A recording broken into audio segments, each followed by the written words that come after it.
naman yung itsura ng baby ko ngayon compared before, di ba? So talagang thankful na thankful ako nito. Actually, mga mami, so meron din ba kayong baby na nagsasuffer sa eczema o sa atopic dermatitis? So ito ang marirecommend ko sa inyo, mami, kasi nga, dito lang nahiyang si baby is, kasi lalo na nung baby siya.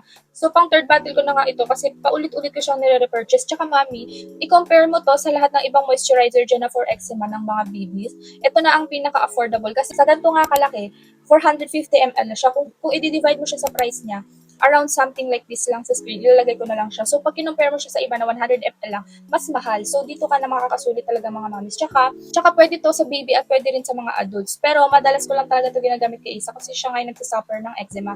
So, simula nang ginamit ko to, never na siya nag-flare up. At tsaka, hindi na siya ganun namumula unless na lang kung may mag-trigger sa kanya like food or sa weather or sa dumi, talaga nagkakaroon pa rin siya ng pula-pula. At ito lang talaga yung lagi kong nia-apply or nire-reapply sa kanya. Umaga, hapon, gabi, nilalagyan ko siya nito, paunti-unti lang, lalo na dun sa mga namumula. At so far, mga mommies, tingnan nyo naman yung itsura ng baby ko ngayon compared before, di ba? So talagang thankful na thankful ako nito. Actually, nakita ko lang to sa SM Mega Mall. Curious ako, bago siya sa akin, tapos wala pa ako masyado nakikita ng mga reviews dito sa TikTok or sa kahit saan mang platform. So, tinry ko siya. Nung tinry ko nga siya kay baby, as in, lahat ng mga ginamit ko kay baby before, itsipera na kasi nga dito lang talaga, umokay na siya. So,